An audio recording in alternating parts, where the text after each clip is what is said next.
观众朋友、网友朋友，大家好，我是付前少。最近网上流传着一个视频，这个视频呢展现了歼20在试飞过程中做出了一些令人震撼的动作，而引起了人们的广泛热议和关注。那么歼20在这次的飞行演练中做了些什么样的表演呢？从视频上看不太清楚，但是让人感觉它好像是做了一个落叶飘的动作。那么什么是落叶飘动作呢？就俗称直升机机动，也就是在原地不前进，然后做盘旋下降这么一个动作。那么一般的飞机这样动作能不能实现？也是可以实现的。比如说飞机进入了尾旋，大概表现形式就类似这样的一个状态。但是飞机进入尾旋的状态以后它是非常危险的，你必须立刻改出。如果改出不了，最终呢会导致坠机的严重后果。但是现在的一些战机都能够随心所欲的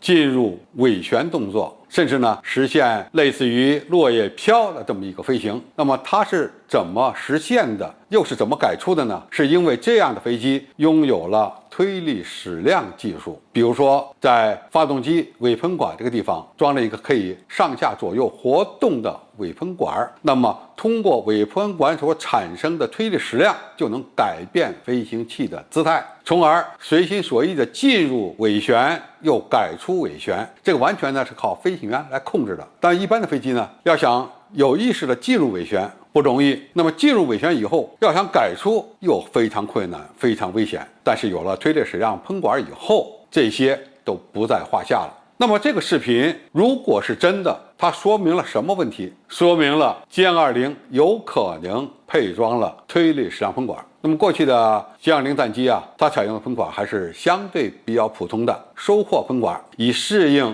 不同的飞行速度。但是如果装了推力矢量喷管以后呢，在低速，特别是在极低速状态下，它就可以做出很多匪夷所思的动作。这样的动作不是一般战斗机能够完成的，包括美国的 F-15、F-16、俄罗斯的米格29、苏2期的早期型都做不了这样的动作。但是只要给他们配装了推力矢量喷管，那么做超机动动作呢，应该说问题就不大了。那么什么是超机动？从另外一个角度讲呢，也可以说它就是过失速机动。那么过失速机动会使飞机进入一个非常危险的不稳定的状态。但是如果能够在这个超过失速迎角这个区域能够随心所欲的做动作，那么在近距格斗空战过程中就有可能迅速掉头，快速瞄准，取得空战的胜利。那么中国拥有推力矢量技术吗？答案当然是肯定的。在上一届珠海航展上，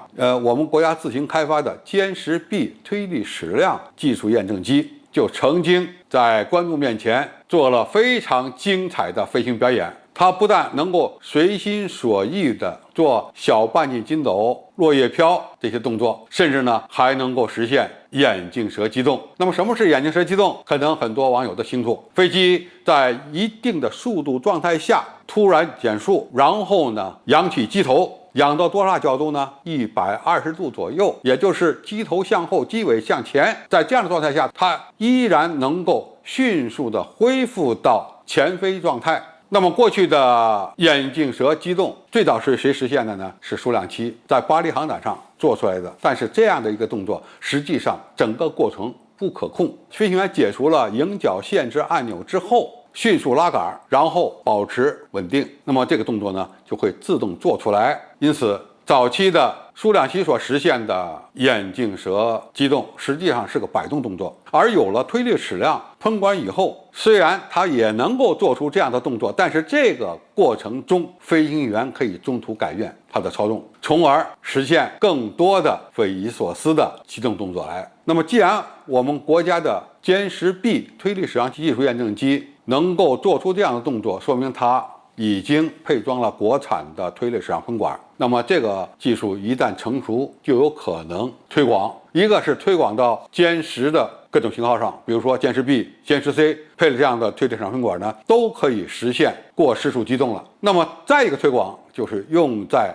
歼11、歼16这些采用同样动力装置的飞机上，当然它也可以配装在我们国家最先进的战斗机歼20上。那么一旦歼20装上了这样的风管，它的机动能力就可以大幅度的提升，对美国的一些隐身战机，比如说 F-35。就形成了相当大的优势，因为 F-35是没有推力矢量风管的，因此它的高机动能力，特别是超机动能力存在着不足。而一旦歼20配了这样的先进动力装置和新型的推力矢量风管，那么无论是在中距空战方面，还是近距格斗方面，它都会拥有相当大的优势。在本届珠海航展上，我们能看到歼20带给我们的震撼表演吗？现在还不好说，因为即使这个视频是真的，它也仅仅处于先进的试飞阶段。如果试飞员已经充分地掌握了这项技术，完全可以在观众面前表演了，那么在本届珠海航展上，